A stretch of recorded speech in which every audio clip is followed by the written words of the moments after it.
जय श्री कृष्ण मित्रों, फरी पाछा આપણે ચેપ્ટર નંબર 4 ના બૂસ્ટર વિડિયોમાં આગળ વધીએ છીએ। આજનો આપણો ટોપિક છે લોરેન્ટ્ઝ બળ। હવે તમને ખ્યાલ જ છે મિત્રો કે જો બાહ્ય વિદ્યુત ક્ષેત્રની અંદર કોઈ વિદ્યુત ભાર જે છે Q ને મૂકવામાં આવે તો એના પર લાગતું જે વિદ્યુત બળ જે છે એ થાય QE જેટલું। बराबर आ चैप्टर नंबर 1 थी आपणे जे छे भणता आवीए छीए। पण हवे आपणे वात करवानी छे के ज्यारे बाह्य चुंबकीय क्षेत्रनी अंदर चुंबकीय क्षेत्र साथे थीटा खूणे कोई Q विद्युत भार गति करतो होय तो तेना पर केटलुं बळ लागे। तो बाह्य चुंबकीय क्षेत्रनी अंदर V जेटला वेगथी गति करता Q विद्युत भार पर लागतु बळ F बराबर थाय Q V क्रॉस B जेटलुं, जेने लॉरेंट्ज़ बळ पण कहेवामां आवे छे। अहींया पहली शरत ई छे के विद्युत भार गति करतो होवो जोईए। जो विद्युत भारनो वेग चुंबकीय क्षेत्रमां शून्य होय तो तेना पर लागतुं चुंबकीय बळ एटले के लॉरेंट्ज़ बळ जे छे ए शून्य थई जाय। बीजी वस्तु जे छे के V અને B વચ્ચે જે છે એ કંઈક ખૂણો હોવો જોઈએ, જેની ચર્ચા પણ આપણે આગળ કરશું।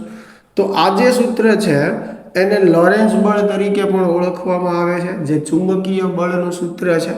ચાલો ક્રોસની નિશાની આપણે દૂર કરીએ તો અહીંયા આપણે મૂકી શકીએ sin થીટા, જ્યાં થીટા એ V અને B વચ્ચેનો ખૂણો દર્શાવે છે, એટલે F બરાબર આપણે લખી શકીએ QVB sin થીટા। ચાલો હવે આને વિસ્તારથી આપણે સમજીએ। સૌથી પહેલી વાત કે આ વિદ્યુત ભાર પર લાગતું ચુંબકીય બળ V क्रॉस B ની દિશામાં હોય છે। હવે V क्रॉस B ની દિશા જે છે એ જમણા હાથના સ્ક્રૂના નિયમની મદદથી પણ મેળવી શકીએ અથવા જમણા હાથના નિયમથી મેળવી શકીએ। V ની દિશામાં આંગળીઓ રાખીએ આપણે અને B તરફ વાળીએ એટલે અંગૂઠો જે દિશામાં ખુલે એ દિશા F ની દિશા દર્શાવે છે। આ બે સિમ્પલ ક્રોસ ગુણાકારના નિયમો છે।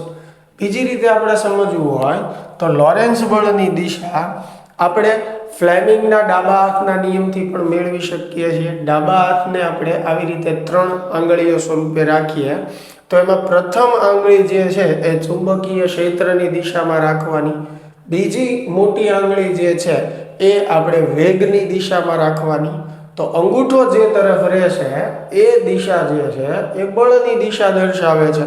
तो फ्लेमिंगना डाबा हाथना नियम प्रमाणे नक्की करी शकीए। फरीने कहूं छुं, प्रथम आंगળી जे छे ए B ની દિશામાં ચુંબકીય ક્ષેત્રની દિશામાં, બીજી આંગળી જે છે વિદ્યુત ભારના વેગની દિશામાં, એટલે અંગૂઠો જે છે એ બળની દિશા દર્શાવે।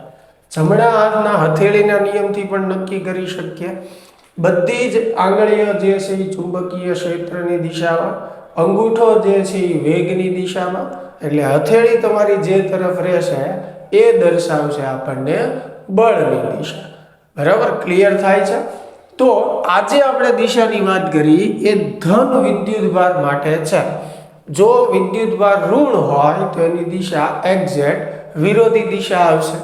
बराबर। चालो तो आ लॉरेंट्ज़ बळनुं सूत्र थई गयुं। हवे आमां एक आगळनो पण केस छे के जो विद्युत भार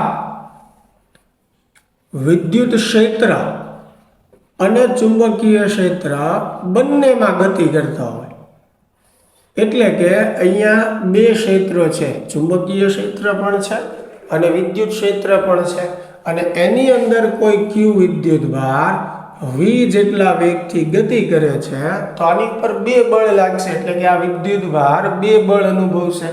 विद्युत बळे अनुभवशे अने चुंबकीय बळे अनुभवशे। एटले टोटल बळ आपणे जो मेळवવું होय तो F बराबर सूत्र थशे QE, एटले के विद्युत बळ वत्ता चुंबकीय बळ। आ बंनेनो आपणे सरवाळो करवानो रहेशे। आ समीकरणने आपणे Q कॉमन काढीने पण लखी शकीए, એટલે આવી રીતે પણ લખી શકાય।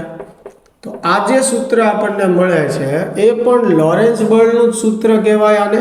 પણ આ ક્યારની વાત છે? જ્યારે વિદ્યુત ભાર બંને ક્ષેત્રોમાં ગતિ કરતો હોય ત્યારે।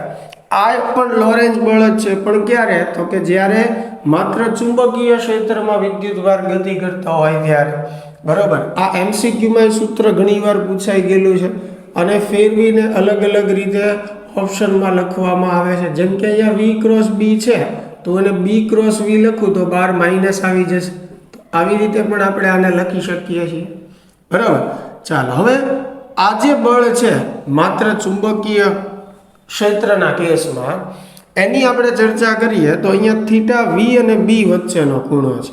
જો થીટા બરાબર 0 હોય એટલે કે જે દિશામાં બી હોય એ જ દિશામાં વિદ્યુતભાર ગતિ કરતો હોય તો આવા કેસમાં સાઇન થીટા એટલે થીટા 0 છે, સાઇન 0 0 થશે એટલે ચુંબકીય બળ જે છે એ શું થઈ જશે? 0. બીજો કેસ જે છે થીટા બરાબર પાય હોય તો આ બીની દિશા છે, વિદ્યુતભાર જે છે એક્ઝેક્ટ એની વિરોધી દિશામાં વી જેટલા વેગથી ગતિ કરે તો આમાં થીટા પાય 180 કહેવાશે. અહીંયા 180 મૂકશો એટલે સાઇન 180 0 થશે તો પણ બળ જે છે ચુંબકીય બળ 0 થશે. પણ થીટા બરાબર π/2 હોય એટલે કે બી જે છે એને લંબ એવી દિશામાં વિદ્યુતભાર ગતિ કરતો હોય તો એવા કેસમાં થીટા π/2 એટલે સાઇન π/2 જે છે એ 1 થશે. તો ત્યારે આપણને જે બળ મળશે એ મેક્સિમમ મળશે. તો એફ મેક્સિમમ બરાબર આવશે ક્યુ. બરાબર, તો મિત્રો આપણે આ લોરેન્સ બળની ચર્ચા કરી. અગત્યનું સમીકરણ છે. ખાસ એ ધ્યાન રાખજો કે આ બંને સમીકરણ લોરેન્સ બળના જ સમીકરણો કહેવાય છે.